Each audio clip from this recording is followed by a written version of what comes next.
Bonjour à toutes et à tous et bienvenue une fois de plus dans le studio de Test Achat pour une nouvelle émission avec une nouvelle série d'experts pour aborder toutes sortes de sujets. Alors Test Achat, vous connaissez, c'est cette association indépendante belge qui depuis 1957 aide les consommateurs et les consommatrices à faire le mieux possible les choix de leur quotidien, de leur vie, de leurs investissements. Ça peut vraiment être de tout et de n'importe quoi. Aujourd'hui d'ailleurs, on a un panel assez varié. On va parler épargne. Est-ce que c'est bien de laisser son argent dormir sur son compte épargne? Spoiler alerte, c'est une mauvaise idée, on verra pourquoi.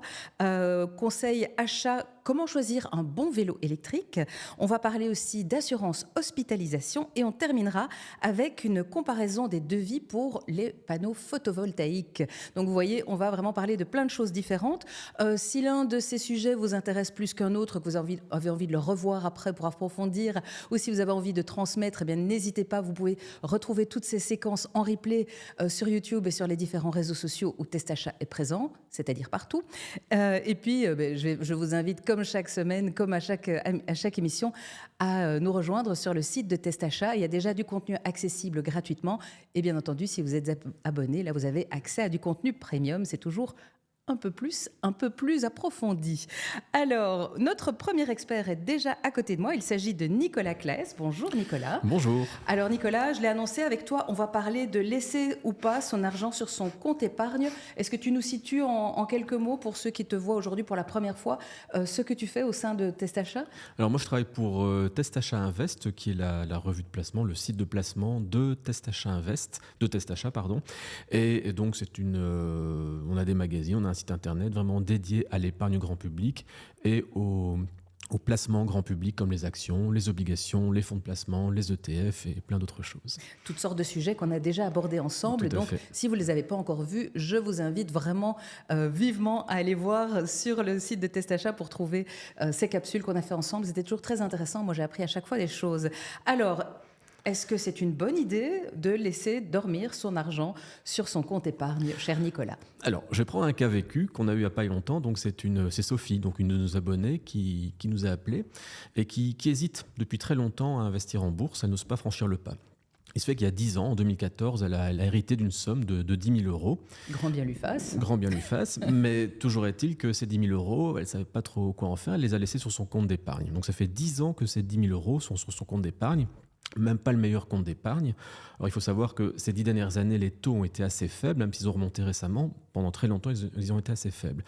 On a fait le calcul pour elle, et on a regardé ses extraits de compte, et on a vu qu'en 10 ans, sur ces 10 000 euros, elle a touché 180 euros d'intérêt.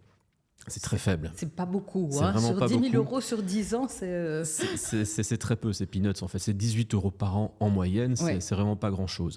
Alors évidemment, ce qu'elle voulait au départ, c'était quelque part, elle avait peur de prendre des risques. Donc effectivement, elle n'a pas pris de risque, puisque son capital est toujours là. Ben oui. Elle a toujours ses 10 000 euros et un petit peu. Et pourtant, ce qu'on lui a montré, quand elle nous a présenté cette situation, c'est qu'elle s'était appauvrie. Alors, c'est ça que je ne comprends pas. C'est comment est-ce qu'en démarrant avec 10 000 euros et en terminant avec 10 180 euros, elle a pu s'appauvrir? Elle n'a pas eu moins que sa mise de départ. Non, elle a toujours ses 10 000 euros et un peu plus. Mais alors, il y a un graphique qui va être projeté ici. Et on voit deux choses en fait sur ce graphique. Alors, en vert clair, c'est l'épargne donc de Sophie. On voit qu'elle a à peine progressé. On ne le distingue même pas beaucoup sur le graphique. Et puis en vert foncé, donc la courbe plus élevée, c'est l'augmentation du coût de la vie depuis 2014, entre 2014 et 2024. Et ce qu'on voit, c'est que l'augmentation du coût de la vie a été plus rapide que les intérêts qu'ont rapporté finalement l'épargne de Sophie. Et si je peux traduire ça en chiffres, donc les 10 000 euros qu'elle avait en 2014, ça lui permettait d'acheter une série de biens, de consommation, des voyages, etc. Aujourd'hui, pour acheter la même chose, exactement la même chose qu'il y a 10 ans, elle n'aura plus besoin de 10 000 euros, mais de 12 500 euros. Donc c'est 25% en plus. Et donc ça veut dire qu'avec ces 10 000 euros qu'elle a toujours, ces 10 180 euros pour être précis, elle ne peut plus acheter la même chose qu'il y a 10 ans. Donc, c'est en ce sens-là qu'elle s'est appauvrie. Son pouvoir d'achat a diminué en 10 ans parce qu'elle n'a pas placé son argent de façon efficace. D'accord, oui, c'est effectivement beaucoup plus clair et c'est assez parlant quand on voit ce genre de chiffres côte à côte. Alors, mais tu parlais de différents types d'investissements quand tu te présentais tout à l'heure. Investir en bourse, par exemple, est-ce que ça aurait été plus performant qu'un compte épargne ? Alors, si on regarde sur les 10 dernières années, évidemment, c'est le passé, on est d'accord.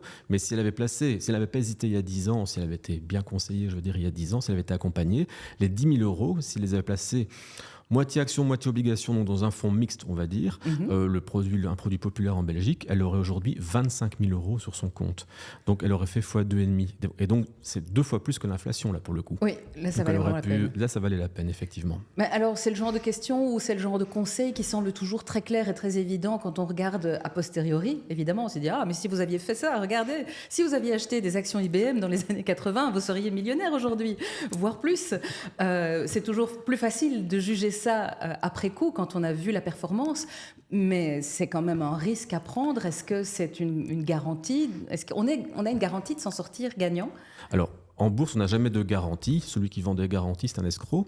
Et c'est vrai qu'on n'a pas de boule de cristal parce qu'on ne peut pas prédire à l'avance l'évolution des marchés financiers et encore moins des bourses, des actions. Et je comprends, c'est ça qui fait peur. C'est inconnu, c'est la peur, en fait.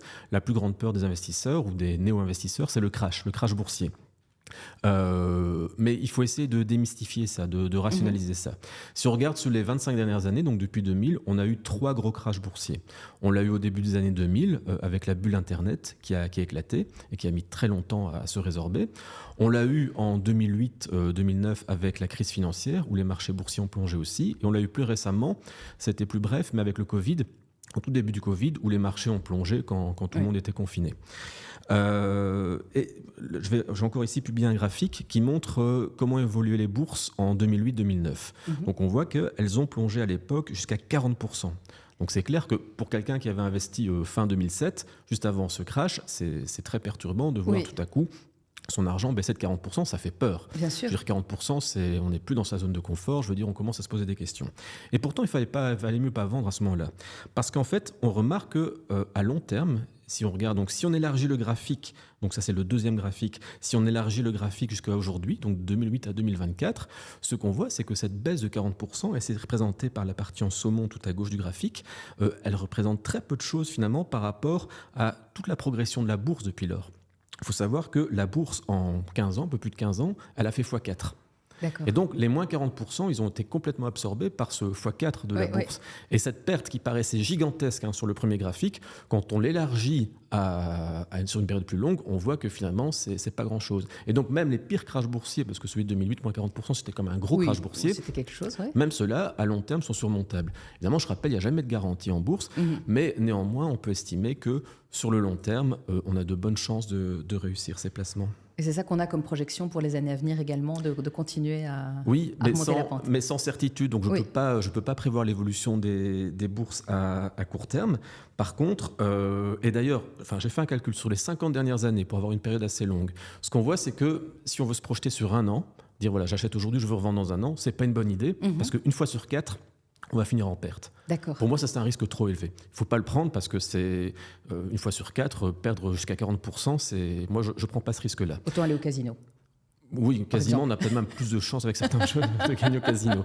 Mais ce n'est pas un conseil. Non, ce n'est pas un conseil. Mais, et en tout cas, donc pour celui qui n'a pas beaucoup de temps devant lui, qui veut récupérer ses billes dans un an, ou en tout cas dans moins de 5 ans, il vaut mieux l'investir là sur un compte d'épargne pour le coup. Même si les taux sont plus faibles que l'inflation, sur un an, ce n'est pas très grave. C'est surtout à long terme que c'est grave.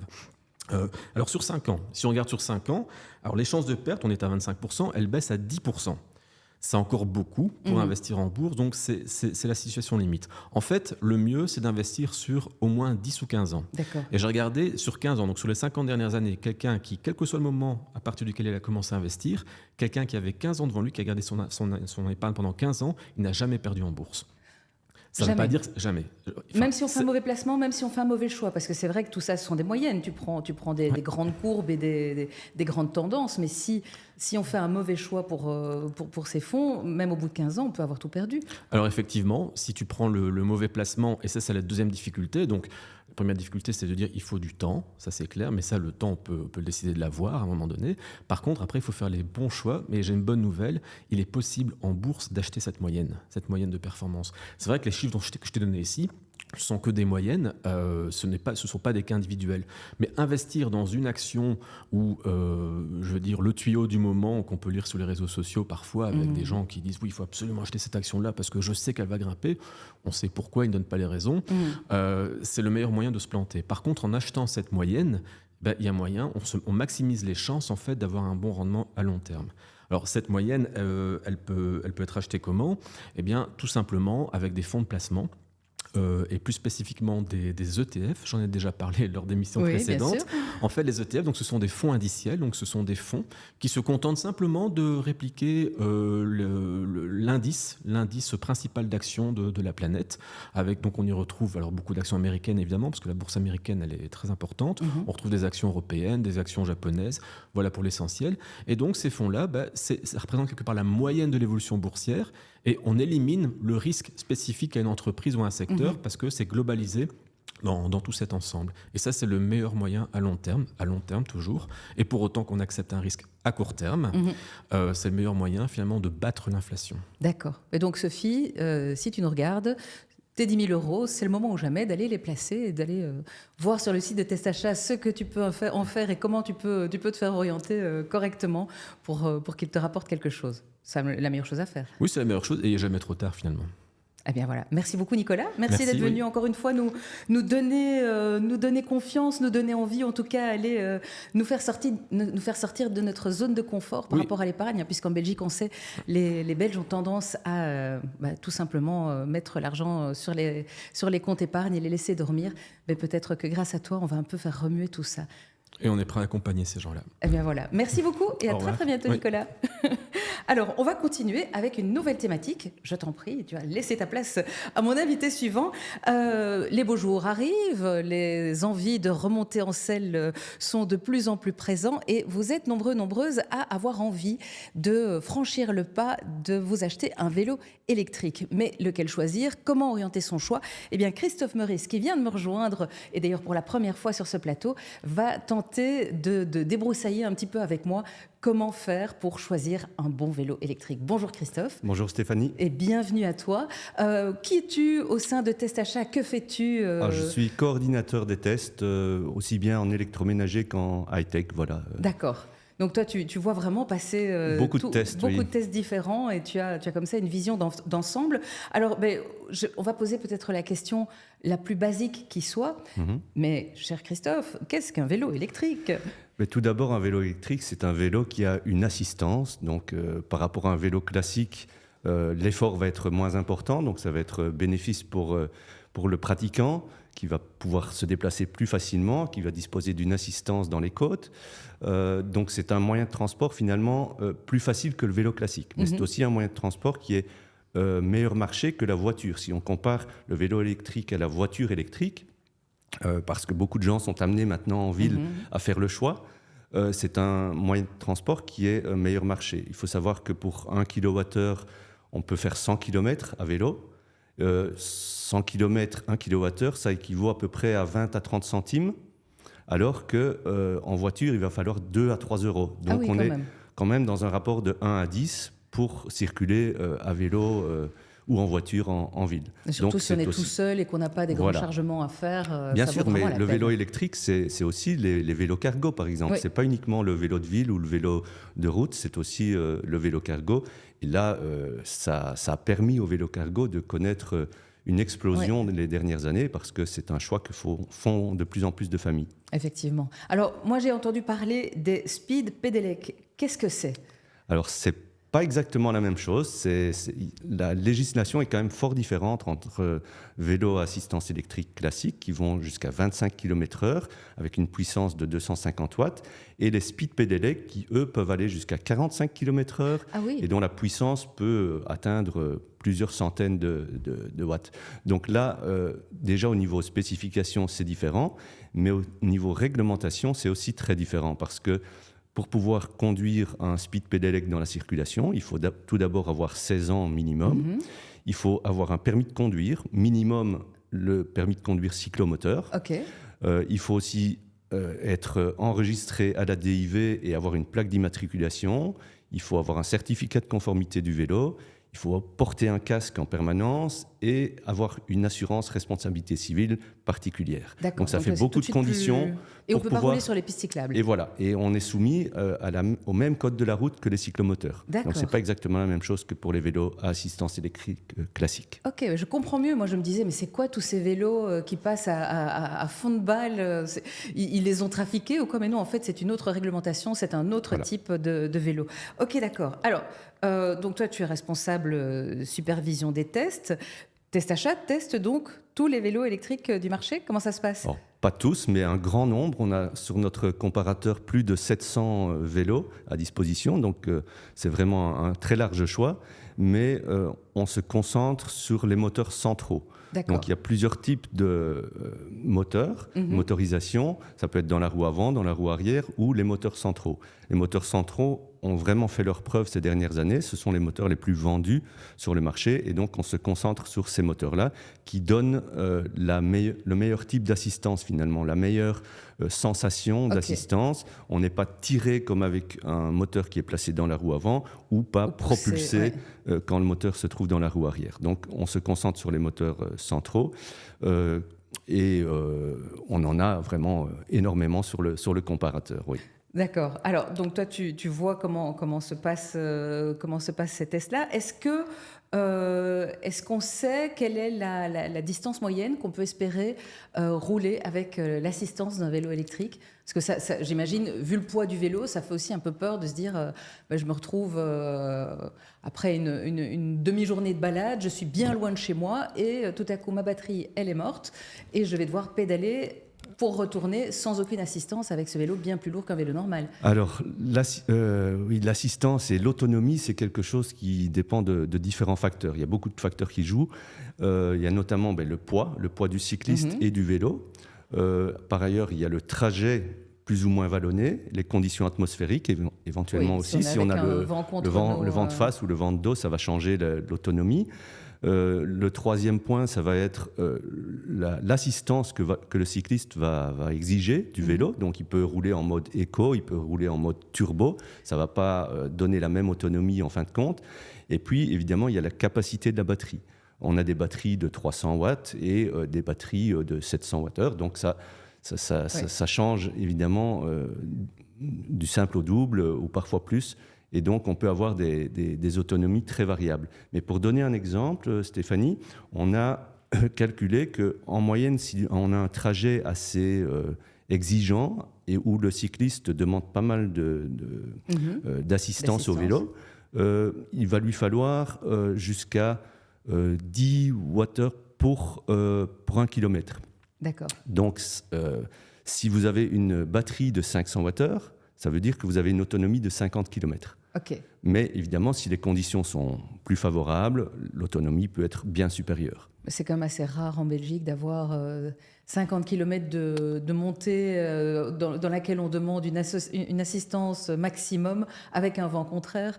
C'est un peu extrême comme situation. Oui, mais bon, le poids, quand on est chargé, etc., ça peut... On revient au vélo cargo tout à l'heure. Voilà, ça peut vraiment faire diminuer l'autonomie. D'accord. Mais c'est vrai que généralement, maintenant, les vélos ont de plus en plus d'autonomie parce que les batteries, les capacités de batterie ont tendance à s'accroître. Et donc, ça devient assez facile d'avoir une assistance de 80, 100, voire plus. Et ce qui permet de ne pas devoir recharger son vélo tous les jours. Oui. C'est assez pratique pour les gens qui ont des difficultés à retirer la batterie ou qui habitent en appartement, etc. Bon, mais ça permet de garder son vélo actif avec une certaine autonomie pendant plusieurs jours. Le fait d'avoir une batterie qui est plus importante. Une grosse capacité, c'est aussi, il faut savoir qu'une batterie, ça se décharge avec le temps. Oui, si on ne l'utilise pas, ça se décharge. Mais même avec une utilisation normale, au fil des ans, elle va perdre de sa capacité. Donc c'est intéressant, au départ, quand on achète un vélo électrique, de penser éventuellement à une batterie qui a une capacité un peu supérieure. comme ça, au fil du temps, on gardera une capacité, une autonomie acceptable. C'est intéressant à garder ça à l'esprit. Est-ce qu'il y a d'autres aspects qu'il faut prendre en compte quand on veut faire son choix pour un vélo électrique ? Alors oui, le moteur et la batterie, c'est évidemment essentiel dans un vélo électrique, mais ce n'est pas tout. Il faut garder à l'esprit que ça reste un vélo et que donc un vélo, ça doit s'adapter à la taille, à la morphologie du pratiquant. Et donc il faut vraiment bien penser à la taille du vélo. Ce n'est pas one fits all, comme une voiture, il n'y a pas de taille différente selon qu'on est grand ou petit. C'est non, mais on la recule même le portée. siège quand même, donc on adapte. Ici, il faut bien penser à avoir l'angle du genou, l'angle droit au-dessus du pied. Mais ici, on va privilégier la taille la plus opportune pour le cycliste. Donc ça, c'est un aspect important. Deuxième aspect auquel il faut penser éventuellement, c'est est-ce qu'on veut un vélo sur lequel on peut rentrer et sortir facilement ? Donc l'enjambement est-il un critère d'achat ? C'est souvent le cas pour les femmes qui souhaitent pouvoir monter et descendre facilement du vélo. Donc là, on privilégiera un cadre ouvert. Si ce n'est pas le cas, si ce n'est pas un critère d'achat très important pour soi, alors on peut aller vers un cadre semi-ouvert ou un cadre fermé, un cadre homme, comme on les appelle. Ensuite, il y a évidemment le confort. Et le confort, c'est vraiment super important pour un vélo électrique parce qu'avec un vélo électrique, on va plus vite et donc on ressent plus les aspérités, les trous, les bosses sur la route. Et donc, il faut vraiment privilégier un vélo confortable. Quand on voit un vélo dans un showroom, on ne sait pas dire non, immédiatement... c'est toujours très lisse dans les showrooms. Voilà, si c'est un vélo qui sera confortable ou pas. Certes, il peut avoir une bonne selle, il peut avoir des poignées confortables, il peut avoir une fourche à suspension à l'avant, ce genre de choses qui va permettre de donner plus de confort. Mais le cycliste ne pourra pas mesurer, par exemple, la position vraiment qu'il aura sur le vélo. C'est pour ça qu'on conseille très fortement à tous les cyclistes de faire un essai avant d'acheter, parce que c'est vraiment très important pour voir le confort exact du vélo. Heureusement, la plupart des magasins permettent quand même de tester leur vélo. De plus en plus, mais c'est vraiment nécessaire parce qu'un vélo à assistance électrique, maintenant, ça coûte entre 2 000, 5 000, voire 6 000 euros. Donc c'est une certaine somme. Et il ne faut pas rater son achat, il vaut mieux se sentir bien sur le vélo dès le début. Donc, d'où l'intérêt de comparer dès le départ et d'aller voir sur notre comparateur quel est le vélo disponible dans le budget dont on dispose, et puis de demander un test à son revendeur. Alors, tu parlais de montant, justement. L'entrée de gamme dans ce type de vélo, on est autour des 2 000 euros, il n'y a rien en dessous ?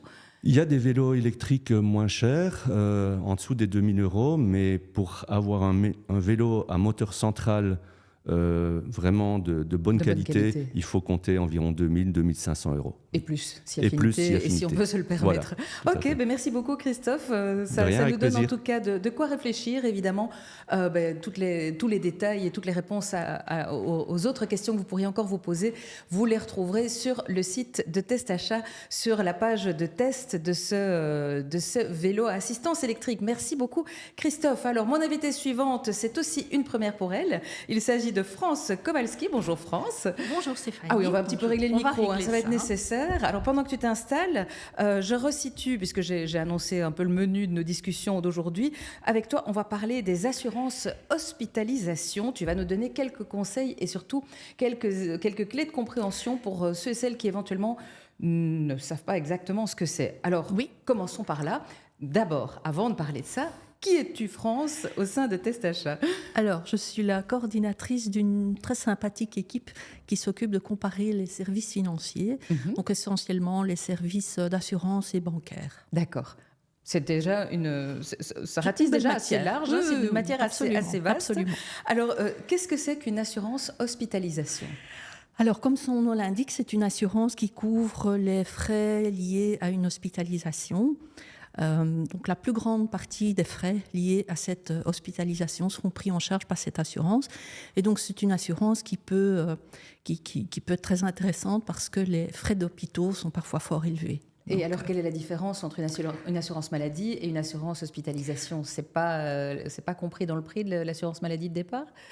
Non. Donc, l'assurance maladie à invalidité, qu'on appelle communément la mutuelle, c'est une assurance obligatoire, donc tout le monde en bénéficie en Belgique, qui couvre l'essentiel des frais des soins médicaux. Et donc, il peut s'agir des de la visite chez le médecin, des frais de médicaments. Elle va aussi payer une indemnité en cas d'invalidité, justement, comme son nom l'indique. Et elle va prendre aussi en charge une partie des frais d'hospitalisation, mais pas tous les frais. Donc il y a des frais qui restent quand même à ta charge si tu es hospitalisé. Et donc une assurance hospitalisation, justement, c'est une assurance qui n'est pas obligatoire, qu'on peut souscrire ou pas, mais qui va alors, elle, prendre en charge tout ce qui n'a pas été pris en charge par la mutuelle. Elle vient par les après, angles, elle vient récupérer les coins qui ne sont pas couverts. Oui. Qu'est-ce que ça coûte ? Alors, ça dépend de différents facteurs. Donc, je pense qu'on vous a mis une petite illustration pour montrer ça. Donc, c'est une capture d'écran de notre comparateur d'assurance hospitalisation qui reprend les critères les plus importants qui interviennent dans le montant de la prime. Donc, je vais prendre mon petit copion. Oui, donc, il y a l'âge qui intervient. Plus on est jeune, moins c'est cher. Et plus on augmente en âge, plus la prime devient élevée. Parce que plus le risque devient élevé, qu'on ait besoin des services... Bien sûr, le risque d'hospitalisation augmente. Et donc, quand le risque augmente, eh bien, la prime augmente aussi. Ça, c'est parce qu'ils ne me connaissaient pas quand j'étais jeune. Oui, c'est possible. Mais c'est une généralité. Il y a toujours des exceptions, mais en général, c'est comme ça. Alors, aussi, ça, c'est important à savoir, ton choix en matière de franchise. Donc, qu'est-ce que c'est que la franchise ? Oui. C'est un montant qui reste à ta charge, même quand l'assurance intervient. Donc, il y a un petit montant qui peut rester à ta charge et ça peut être modulé. Donc, il y a des franchises... on peut choisir un contrat sans franchise. À ce moment-là, l'assurance couvrira le maximum, disons. On peut aussi choisir d'accepter une franchise de 100 €, 200 €, 500 €, voire plus. Et à ce moment-là, évidemment, comme il y a une partie qui reste à ta charge, l'assurance intervient pour une moins grande partie et donc la prime diminue. C'est intéressant de savoir si on trouve que la prime est trop élevée. Prime franchise, c'est la même chose ? Non, pas du tout. La prime, c'est ce que tu payes à la compagnie d'assurance. La franchise, c'est le montant qui reste à ta charge quand l'assurance intervient. D'accord. C'est des terminologies qui sont qui peuvent parfois sembler confuses quand on se retrouve à devoir analyser sa situation. Bien entendu. Un troisième critère, c'est la chambre individuelle ou la chambre double. Parce qu'il y a des gens qui veulent absolument séjourner en chambre individuelle s'ils sont hospitalisés.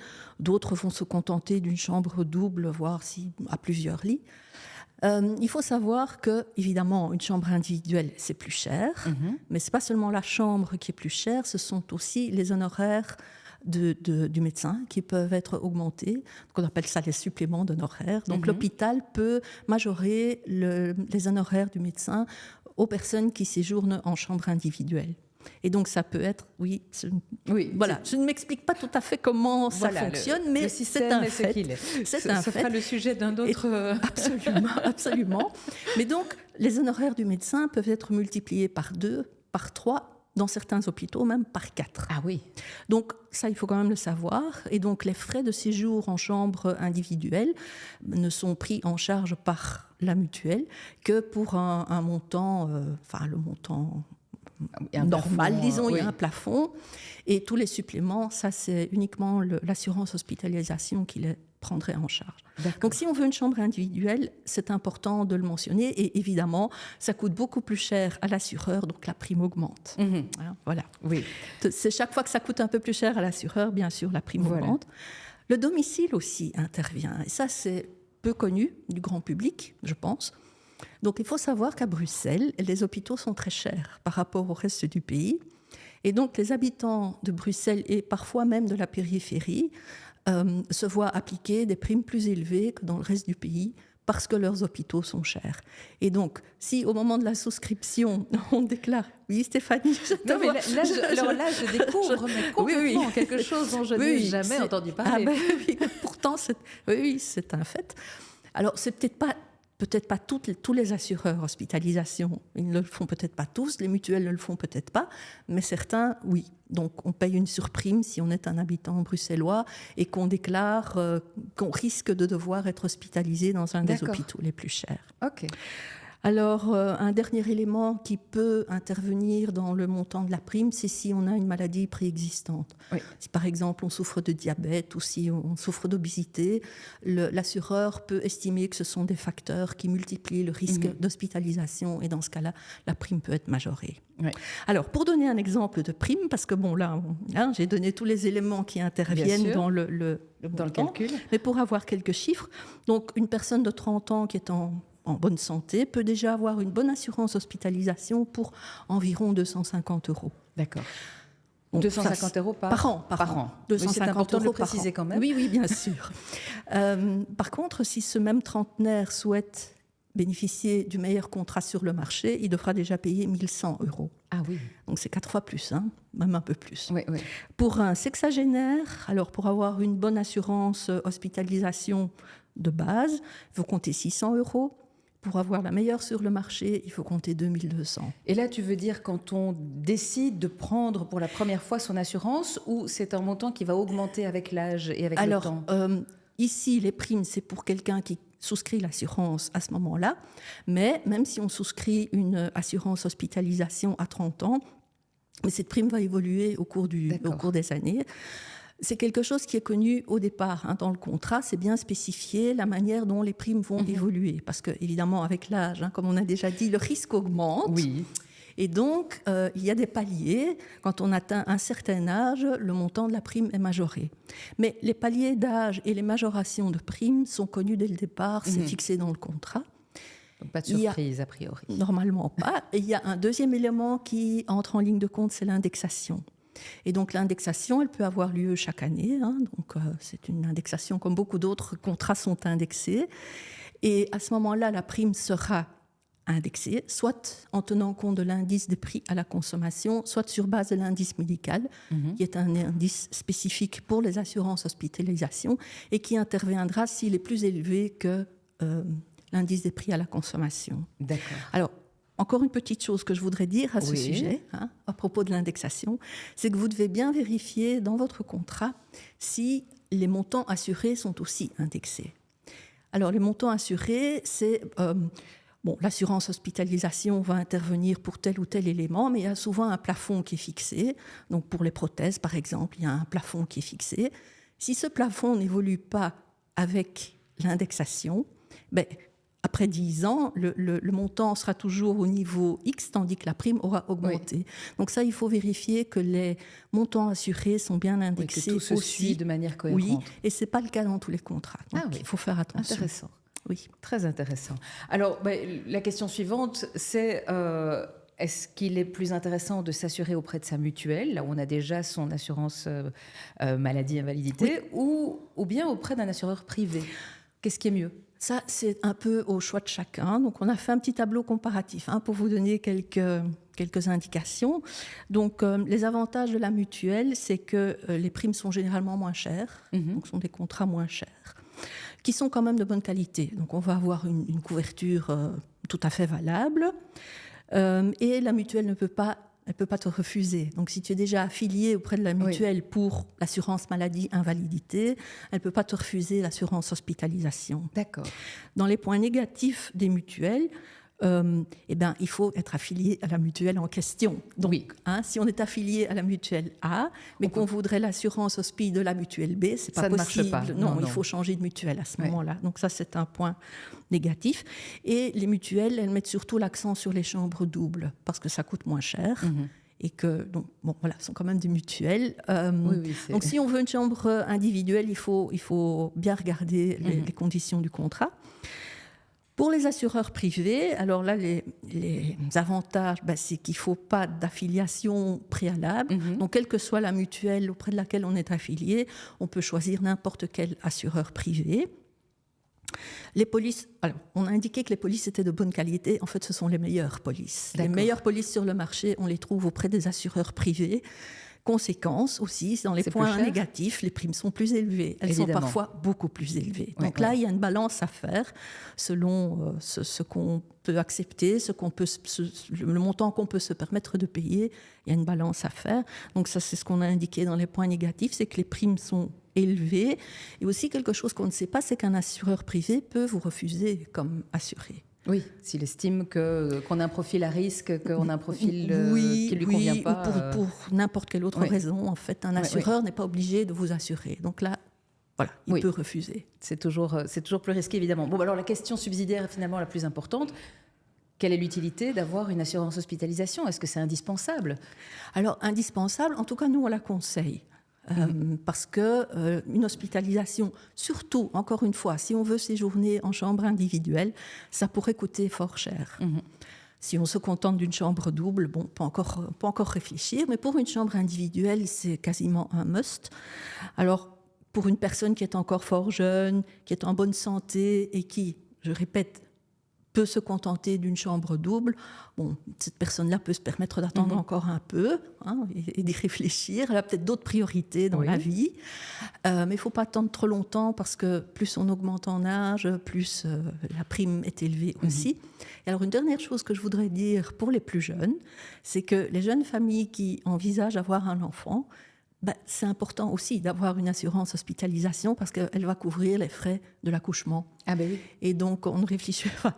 Un accouchement, c'est aussi une hospitalisation. C'est une hospitalisation. Et donc, pour les jeunes familles qui espèrent avoir des enfants, ça peut être fort intéressant aussi. Oui.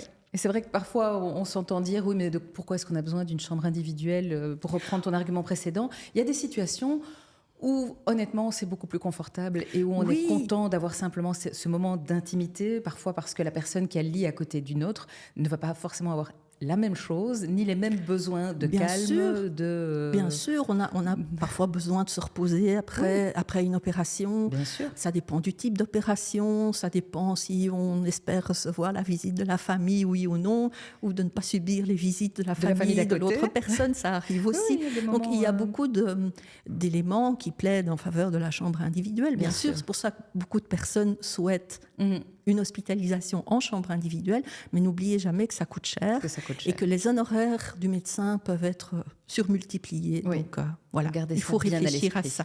Oui. Eh bien, merci beaucoup, France. On en a appris aujourd'hui, mais en tout cas, il y a des choses que j'ignorais complètement sur le sujet. Donc, oui. Et si vous voulez en savoir plus, quand même, un petit conseil, n'oubliez pas d'aller voir notre comparateur, parce que bien sûr, nous avons comparé les assurances hospitalisation.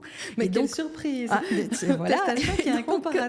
Oui, on en a beaucoup, mais celui-là est quand même fort intéressant, parce que sur base de son profil, on peut avoir un conseil personnalisé. Merci beaucoup. Voilà. Très, très, très intéressant. Avec plaisir. Et je serais très curieuse d'aller voir ce comparateur, justement. Merci, France, et j'espère à très bientôt. Au revoir. Au revoir. Alors, on arrive déjà au dernier sujet de cette émission. Et c'est un habitué désormais que je vais accueillir à mes côtés. Il s'agit d'Olivier Lesage, l'homme qui porte les plus beaux nœuds papillons et les chemises les plus élégantes de ces émissions. On va parler photovoltaïque. Alors, Olivier, il reste encore 2-3 personnes qui nous regardent, qui ne savent pas qui tu es. Peux-tu nous rappeler qui tu es et aussi remonter un peu le micro parce que là, il va être beaucoup trop bas. Tu es grand et donc on risque d'avoir un problème de son. On va comparer des devis pour des panneaux photovoltaïques, c'est bien ça. Est-ce que le micro est assez haut comme ça? Est-ce qu'on peut me faire signe en régie? Est-ce que c'est assez haut? Il peut être encore un peu plus haut? Oui, tu es vraiment grand. Sinon, tu vas être obligé de t'accouder. Voilà. J'ai l'impression que comme ça va. Ça a l'air d'aller. Mais alors, il faut te décaler un tout petit peu comme ça. Voilà, là, à mon avis, là, c'est parfait. C'est impeccable? Oui, ça m'a l'air très bien. Ah non, je vois que... Si, c'est très bien. Alors très bien. D'abord, Olivier, pour les personnes qui ne te connaissent pas encore, qui es-tu? Je m'appelle Olivier Lesage et je m'occupe à Testachat depuis 24 ans de problématiques autour de l'énergie, du bâtiment. Voilà. Et entre autres du photovoltaïque. Et aujourd'hui, c'est justement le sujet qui t'amène à mes côtés. Alors, parlons justement des devis des panneaux photovoltaïques. C'est aussi la période où le ciel se dégage et je pense que beaucoup pensent à en faire installer chez eux. Est-ce qu'il faut demander plusieurs devis ou bien est-ce que tout se vaut plus ou moins? Alors oui, c'est une règle. C'est une règle. Demander... plusieurs devis, renseignez-vous, c'est très important. Ça ne veut pas dire nécessairement 20 devis, c'est pas ça le message, mais il faut bien se renseigner. Et donc, important d'aller sur notre site aussi. Bien sûr, voilà. Parce qu'il y a un comparateur. Il y a un dossier, il y a des évaluations de rentabilité, Il y a des aides pour trouver des installateurs, ou plus exactement, on fait des achats groupés. Donc il y a des choses, une série d'initiatives qui aident le consommateur à faire un choix. Donc c'est important. Éclairé. Éclairé, oui, voilà. Et c'est le cas pour le photovoltaïque. Oui, Il doit être éclairé. on est dans le thème, c'est très bien. Alors, quels sont les points auxquels il faut faire attention quand on compare justement différents devis? Alors, avant de passer par les points, je veux quand même mettre en garde le consommateur. Je ne veux pas lui faire peur, mais je vais lui dire quand même qu'il existe une arnaque. Une arnaque, oui. On peut quand même utiliser le mot arnaque, en tout cas un piège, pas un grand piège. Il n'est pas si fréquent que ça, mais nous avons des consommateurs qui nous contactent un peu paniqués d'avoir été démarchés à domicile par une société vendant du photovoltaïque, proposant de poser du photovoltaïque, mais aussi du chauffage, donc de la climatisation, aussi de l'eau chaude sanitaire. Donc, généralement, c'est plusieurs installations, donc plusieurs technologies ensemble. C'est du démarchage assez efficace. Les gens nous disent finalement j'ai signé parce qu'il me fatiguait tellement que je l'ai mis. On a fini par dire oui. Non, mais c'est une réalité, c'est comme ça. Et donc, la caractéristique de ces offres, c'est qu'il y a un seul prix pour tout. Donc, on se retrouve avec 20 000, 30 000 euros pour un ensemble photovoltaïque, plus chauffage, eau chaude. Parfois, il y a du chauffage électrique. Et lorsque nous, on reçoit ces offres et qu'on estime, sans prendre les prix les plus bas du marché, mais en prenant les prix du marché, on estime qu'on est souvent à 30, 50%, parfois même plus en termes donc c'est plus cher, 30 à 50% plus cher. Donc on est avec quelque chose qui est vendu sous pression et avec... Finalement, il n'y a pas de détails, on ne peut pas comparer. Et où finalement, le package est moins intéressant que d'aller chercher chaque prestation séparément. Absolument. Donc, la solution, tu la donnes aussi. C'est que si vous avez ce type de proposition, ne signez pas, et puis demandez si vous êtes intéressé, vous dites, mais c'est pas mal cette idée d'avoir aussi l'eau chaude sanitaire avec une pompe à chaleur, aussi du chauffage avec une forme de pompe à chaleur. Pourquoi pas ? Mais ayez une idée des prix du marché, renseignez-vous, passez sur notre site, demandez des offres, au moins une autre offre, détaillée. Ne vous contentez pas d'une offre unique sans aucun détail. De toute façon, même avec des détails, ça vaut la peine de demander quand même un autre devis. Mais là, ne tombez pas dans le piège. Et alors, pour rassurer, lorsqu'on a un démarchage comme ça agressif, on a 14 jours se rétracter. D'accord, même s'il y a des petits caractères qu'on n'a pas lus. Oui. D'accord. Oui, parce qu'on est vraiment là, les gens viennent spontanément vous trouver, on est dans la configuration où l'on a la réglementation qui permet d'avoir 14 jours de réflexion. D'accord. Envoyer un recommandé. Oui, j'ai oublié de dire qu'il y a en plus souvent un crédit à la consommation lié à ça. Bah oui. Oui, la totale, allons-y. Pourquoi faire les choses à moitié ? Endettons-nous et payons beaucoup plus cher. Non, ce sont tout de même des situations qui peuvent devenir malheureuses. Donc, voilà. Je voulais mettre en garde, ça n'est pas le monde du photovoltaïque dans sa globalité. D'accord.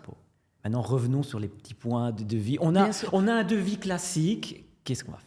Qu'est-ce qu'on va faire ? Voilà, on n'est pas venu sonner à ma porte, on n'est pas venu me pousser dans les orties d'un package qui n'était pas intéressant, ou si ça a été le cas, j'ai envoyé mon message, j'ai envoyé mon recommandé dans les 14 jours, tout va bien, je suis libre. Maintenant, je m'intéresse réellement à la question, à quoi est-ce que je dois faire attention ? Alors d'abord, on prend le devis, on regarde la puissance. La puissance d'une installation, c'est vraiment le paramètre de base.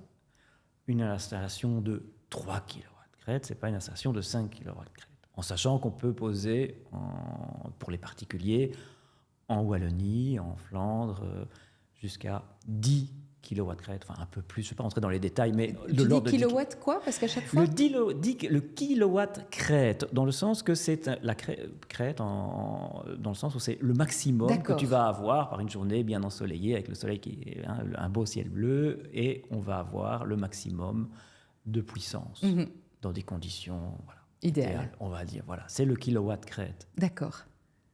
Voilà. Ok, donc ça c'est bon à savoir déjà, Oui. c'est un début. Et une chose importante, souvent dans les devis, ça n'est pas mis directement. C'est mis, on a 10 panneaux de 400 watts crête.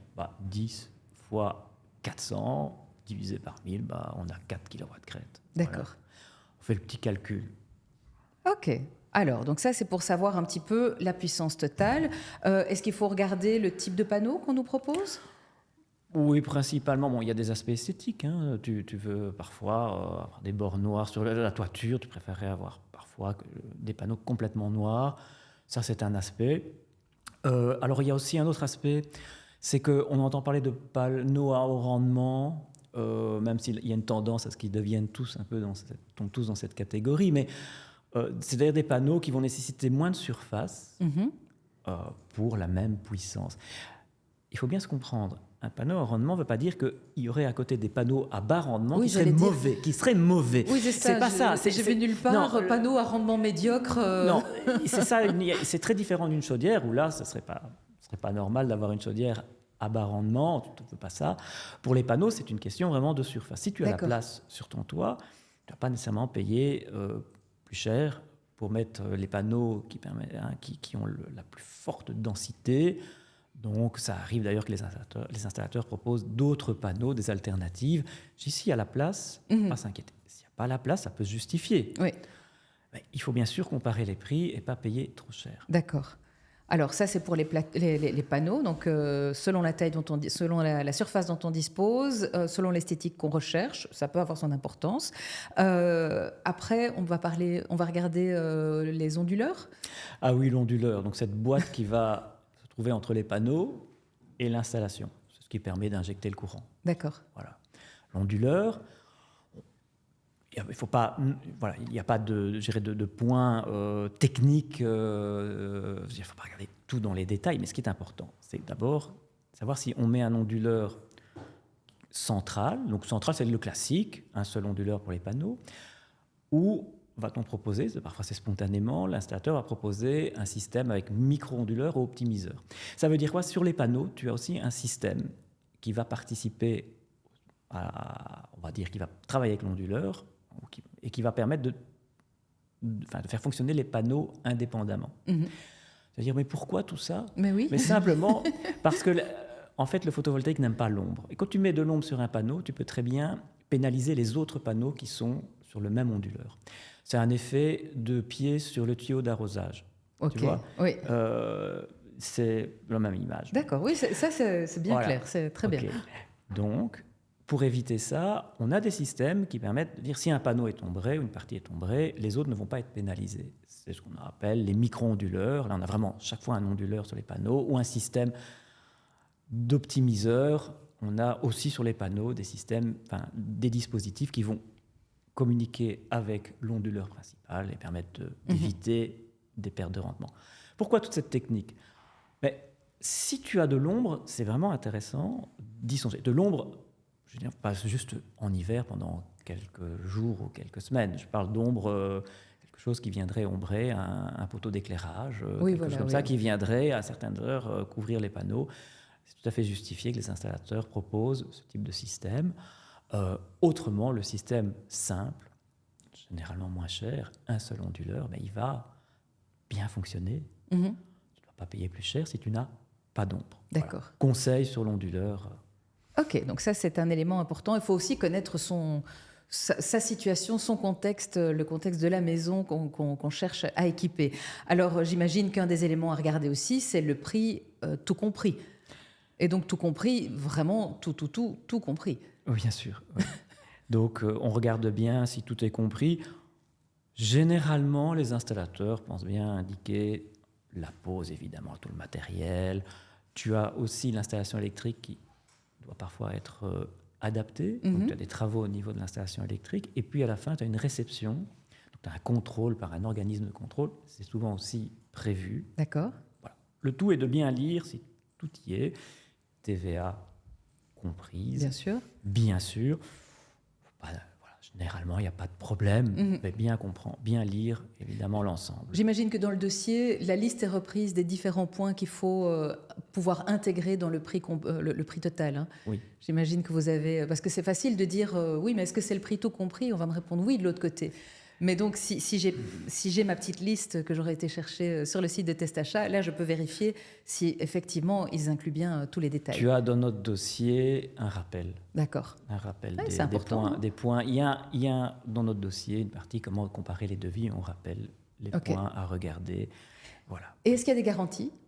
Alors, les garanties, oui. Alors, la garantie la plus importante, c'est sur l'onduleur. D'accord. C'est-à-dire que cet onduleur peut tomber en panne après 10 ans, ce n'est pas anormal.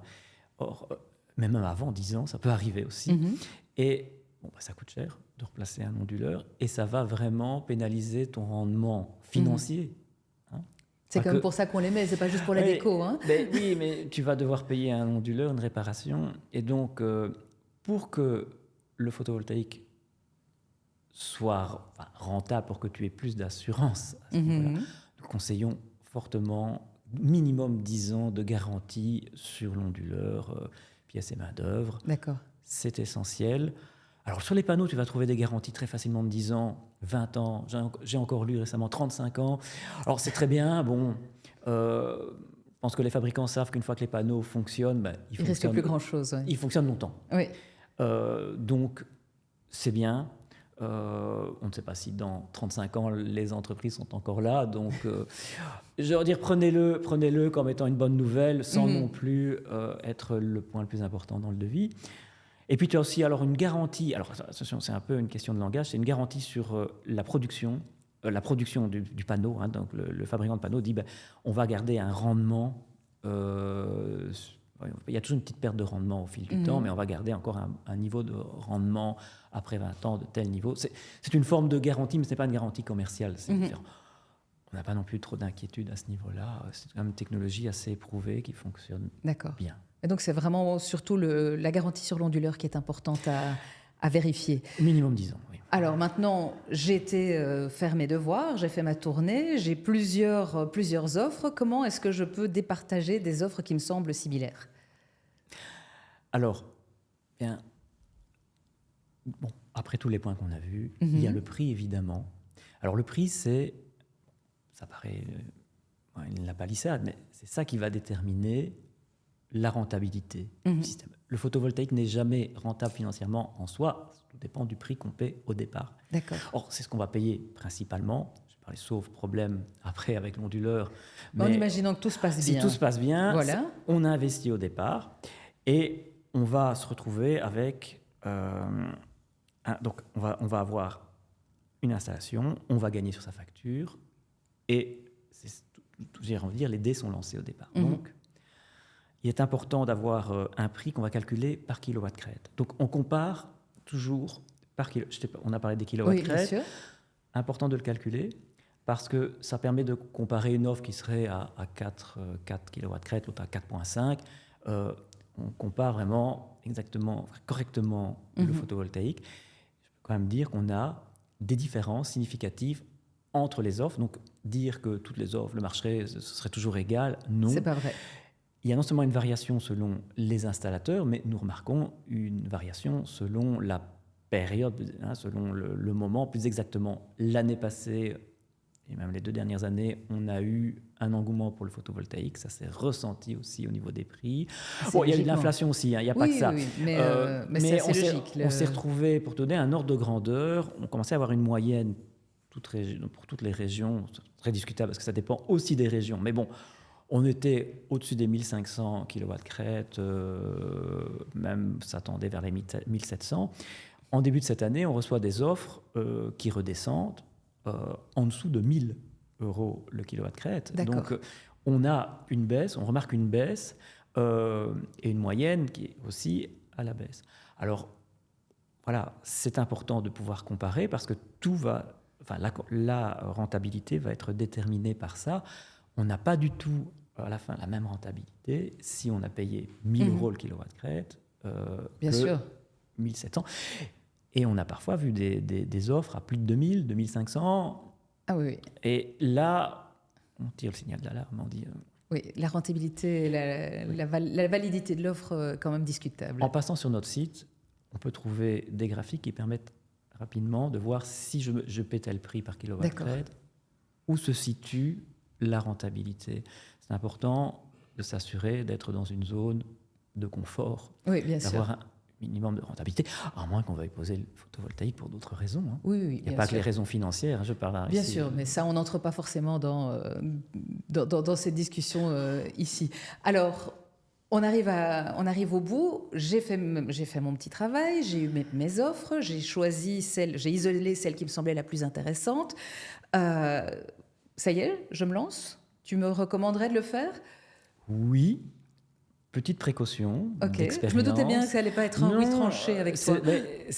C'est simplement que vous devez être prêt à faire un investissement pour 20 ans, oui. Sans possibilité de revenir en arrière. On ne va pas revendre ton installation. Donc, ça veut dire que, très bien, vous le faites pour 20 ans et je dirais que vous ne devez pas être anxieux. Alors, le photovoltaïque a connu depuis 15 ans une évolution parfois chaotique avec des changements de règlements, de conditions administratives, de valorisation de l'électricité. Oui. Tu as entendu parler de certificats verts. On ne va pas en parler maintenant, mais non, c'est un autre sujet. Très clairement, ça a été assez mouvementé, parfois avec uniquement des effets d'annonce, mais ça peut créer chez certaines personnes une forme d'anxiété. Et je pense que ce n'est pas agréable pour ces personnes de se dire sur mon toit ça ne va plus, mon photovoltaïque ne va plus être rentable.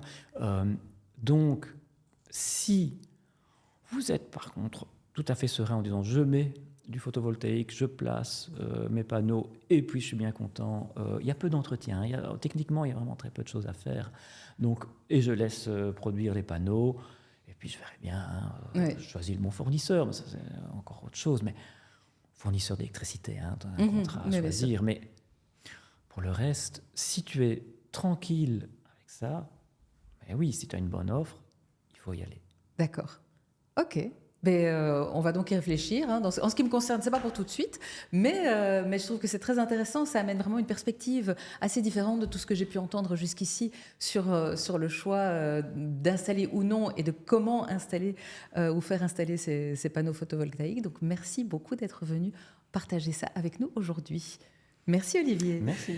Alors, ça y est, on a terminé cette émission d'aujourd'hui. Des sujets très très variés, très intéressants. Avec Nicolas Claes, on a abordé le sujet de laisser ou non son argent dormir sur son compte épargne. Le verdict, c'est probablement non, surtout si vous avez l'intention de le laisser pendant longtemps. Christophe Meurice nous a aidés à chercher, à lancer nos regards dans les bonnes directions pour faire le bon choix du bon vélo électrique. France Kowalski nous a éclairés sur les assurances hospitalisation. Ah oui, effectivement, c'est pas facile à dire. Et on a terminé avec Olivier Lesage qui nous a permis de mieux aborder le choix d'installer ou non et par qui et comment et pourquoi les panneaux photovoltaïques. Comment comparer ces devis. Encore une fois, on est là pour essayer de vous aider toutes et toutes à faire vos choix sur plein de thématiques différentes. Si les sujets qu'on a abordés aujourd'hui vous intéressent, si vous avez envie de les revoir ou si vous avez envie de les partager avec vos proches qui sont peut-être sur le point d'acheter un vélo électrique, qui sait, vous pouvez retrouver tout ça sur YouTube et sur les différents réseaux sociaux où Test Achat est présent. Et puis, s'il y a des thématiques qu'on n'a pas encore abordées, des questions que vous avez envie de nous poser, n'oubliez pas, vous pouvez nous adresser un message via le site internet. On a un formulaire tout fait pour ça qui est vraiment parfait. Ou pareil, via les réseaux sociaux, il y a toujours un petit formulaire pour poser vos questions. On tâchera d'y répondre le mieux possible. Bien entendu, le site de Test Achat est votre ressource ultime. Que vous y alliez en visiteur gratuit, vous avez déjà accès à pas mal de contenu. Et si en plus vous avez l'abonnement, là, le contenu premium vous attend. Vous avez certainement beaucoup de conseils que vous allez pouvoir y retrouver. Alors, à très bientôt pour une prochaine émission, pour de nouveaux sujets, de nouvelles thématiques. Et d'ici là, faites de bons choix.